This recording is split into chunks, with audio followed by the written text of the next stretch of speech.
ما د پګړۍ والا کنځل وکتل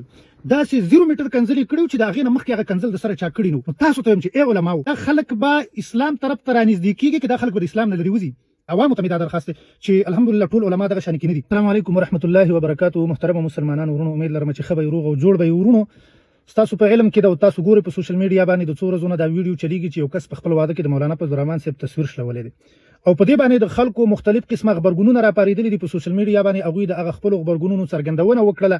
نو ما وغوښتل چې زه هم په دې باندې یو څو خبرې وکړم، خو یاد ساتئ زما دا خبرې نه د دغه کار په تایید کې دي او نه د دغه کار په تردید کې دي. تایید یې ځکه نه کوو چې د ثواب په نیت باندې دا نه دی شلولی، بلکې دا سیاسیان د یو بل سره کوي د سیاسي دښمنۍ په خاطر باندې همدغه رنګې د یو بل د مشرانو بېعزتي کوي. او تردید یې په دې وجه باندې نه کوم چې څه د ګناه کار یې نه دی کړی. زما پکې خپل یو مقصد دی، په دې ویډیو کې زه خپل هغه مقصد بیانول غواړم او هغه دا دی چې ما په سوشل میډیا باندې مختلف قسمه پوسټونه د عوامو او مختلف قسمه کمنټونه د عوامو او بیا پکې خاص کر د ملحدینو پوسټونو او کمنټونه ما وکتل. نو ما وغوښتل چې زه په دې باندې یو څو خبرې وکړم او هغه دا چې داسې پوسټونه پکې ما وکتل چې ملحدینو کړي چې وګوره که نه بس دا د مولانو خپل دین دی د ځان تابع کړی دی چې کوم شی خوښ د ځان دپاره جایز یې کړي، بیا عوامو ته وایي چې دا ستاسو دپاره جایز نه دی. او دا رقم پوسټونه پکې د عوامو خلکو ما وکتل چې وګوره یو طرف ته علما وایي چې تصویر ایستل ګناه ده، جوړول ګناه ده، او بل طرف ته ځینې علما اوس وایي چې ګوره تصویر شلول ګناه ده. دغه رنګې نور د ملحدینو تفصیلي تبصرې په دې باندې ما وکتلې چې هغوی د دې جمعیت علما اسلام د کارکنانو د تشدد د وجې نه هغوی خلکو له دا قناعت ورکوي چې وګوره مذهب هر څه د خپلو مفادو دپاره کوي، مذهبي خلک هر څه د خپلو مفادو دپاره کوي. که دا چېرته دې خلکو د بل چا د مشر تصویر دغه شانې کې شلولی وی، دوی به ورله دلایل کتلی چې وګوره تصویر یې شلولی دی او تصویر شلول خو چې کوم دی نو ګناه ده، دا څه کومه بده خبره خو نه ده. خو بل طرف ته که د دوی د مشر تصویر یو چا وشلو نو اوس وګوره د دې دپاره دلایل وایي چې دا یې حرام کار کړی، دا یې ناروا کړی، دا یې د پګړۍ بېعزتي کړي، دا یې د ملا بېعزتي کړي. نو دا رقم پوسټونه دا رقم تفسیرې ما وکتلې. نو ما وغوښتل چې زه په دې باندې یو څو خبرې وکړم او هغه خبره زه یو ځل بیا را تکراروم چې تیر ځل ما کومه خبره کړې وه او انشاءالله تعالی دا خبره به زه په هر بار باندې په هره ویډیو کې چې کله داسې یو واقعه په معاشره کې کېږي زه به هغه خبره را تکراروم. هغه خبره دا وه، تاسو ته ما مخکې مې ویلي چې ګوره یورپ کې د الحاد سبب چې هغه د مذهبي خلکو بېځایه شدت پسندي وه، بېځایه سختي وه، بېځایه فتوې لګولو. یو کار به چې په خپله باندې کوو چا به ورته ویل چې مولوي صاحب موږ خو چې دا کار کوو ته وایې چې ناروا دی، او تاسو چې په خپله باندې کوئ نو وایې چې روا دی، نو بیا به د هغې دپاره دلایل ویل. نو یو کار به چې ناروا و د ځان دپاره به روا کوو، د عوامو دپاره به ناروا کوو. د کلیسا د طرف نه به سختې فتوې، چا چې به لږ غوندې مخالفت د کلیسا وکړو، د مذهبي خلکو لږ مخالفت به وکړو، په هغوی باندې به ډایرکټ فتوا راتلله. داسې شدت د مذهب په نوم باندې کلیسا اختیار کړی و چې کوم اصل مذهب و د هغوی د دغه شدت اجازت نه ورکولو. نو د هغې د وجې نه څه چل وشو، خلک د مذهبي خلکو نه متنفره شولو، د هغوی نه نفرت پیدا شو، د هغې سره چې کوم دی نو د هغوی د مذهب نه نفرت پیدا شو او معاشره د الحاد طرف ته لاړه. نن هم زه وایم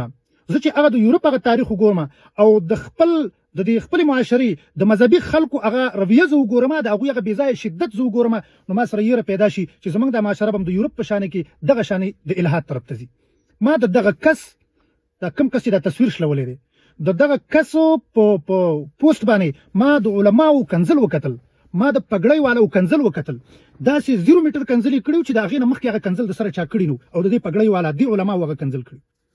نو تاسو ته وایم چې ای علماو چې تاسو دومره په یو وړه خبره باندې دومره شدت اختیاروئ چې د هغې د وجې نه تاسو د هغه خلکو څوک چې ستاسو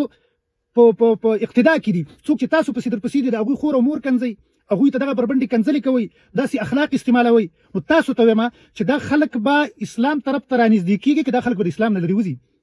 ستاسو کار څه و، ستاسو ذمهواري څه وه ای علماو؟ ستاسو ذمهواري دا وه چې تاسو خلک تاسو عوام دین طرف ته رانږدې کوئ، نه دا چې تاسو په معاشره کې داسې کردار ادا کوئ چې ستاسو د وجې نه خلک د دین نه لرې وځي. ولې داسې کوئ؟ د الله بندګانو تاسو ورشئ، خیر دی د هغه کس هغه پوسټ باندې تاسو کمنټونه وګورئ، تاسو ته به پته ولګېږي چې څومره کنځل دې خلکو کړي دي. نو لہذا علماو ته زما دا درخواست دی چې ځینې داسې وړې مسلې دې له دومره زور مه ورکوئ په سوشل میډیا باندې، ځکه چې د هغې نه د خلکو کې د نفرت د مذهب نه نفرت پیدا کېږي، د علماو نه نفرت پیدا کېږي، د دین نه نفرت پیدا کېږي. مهرباني وکړئ داسې خلکو له داسې کارونو له دومره زور مه ورکوئ، دومره هوا مه ورکوئ چې د هغې د وجې نه هغه خلک سبا به د ټولو علماو نه متنفر. نن که زه ووایم دغه کوم سیاسي مخالف ګوند چې ستاسو دی دا تاسو سره دومره نفرت ستاسو نه ولې کوي، لکه دا تصویر یې ولې وشلو د مولانا فضل الرحمن صاحب، اخر وجه څه وه؟ د هغې وجه دا ورونو چې ګوره تاسو د هغوی سره انتهایي ډېر شدت کوئ، بېځایه فتوې. تاسو په هغه کمنټونو کې فتوې وګورئ، تاسو به حیران شئ. بیا چې کله ځینې خبره راشي بیا وایي یاره موږ خو دا فتوې نه دي لګولي. او موږ خو چې کوم د دوی ته مسلمانان وایو نو دا نفرت چې تاسو نه پیدا شوی دی د دې وجنه اوس چې کوم دی د هغې نه وروسته به د دې خلکو د نوم مولانا نفرت پیدا کیږي د هغې نه وروسته به د مذهب نه نفرت پیدا کیږي او دغه شانې کې به معاشره چې کوم دی نو دا د الحاد طرف ته ځي. نو زما ټولو مسلمانانو ورونو ته دا درخواست دی، عوامو ته مې دا درخواست دی چې الحمدلله ټول علما دغه شانې کې نه دي. که تاسو زمونږ په یو غلط کار باندې نیوکه وکړئ ان شاء الله تعالی موږ به د اخلاقو په دایره کې تاسو له جواب درکو، او که موږ کې چېرته هغه غلطي په حقیقت کې وه نو موږ به کوشش کوو چې موږ د خپلې غلطۍ اصلاح وکړو. دا صرف په څه لږ غونډې کې خلک دي، څه لږ داسې مولان دي چې هغوی د خپلو سیاسي ګټو دپاره د سیاسي مفادو دپاره هغوی دغه رنګې تشدد اختیار کړی دی. او تاسو دا خبره یاد ساتئ چې نه دا ښودنه مذهب چاته کوي، نه دا ښودنه قرآن چاته کوي، نه دا ښودنه د رسول الله صلی الله علیه وسلم احادیث چاته کوي. دا د دې خلکو خپل کار دی، دا د ټولو علماو کردارو نه دی. که چېرته څه علما په معاشره کې داسې و چې د هغوی دا کردار دا به د هغوی د خپلو شخصي ګټو د وجې نه، اگر که هغه د هر مسلک سره تعلق ساتي، اگر که هغه پنجپیری که جمعیتي که وابي که بریلی هر چا سره تعلق ساتي، خو عوامو تاسو دا خبره یاد ساتئ چې دا د مذهب مزاج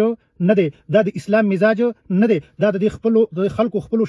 شخصي کړنې دي. د دې وجې نه تاسو د ټولو علماو نه نفرت مه کوئ، د دې وجې نه تاسو د اسلام او د مذهب او د مذهبي خلکو نه نفرت مه کوئ.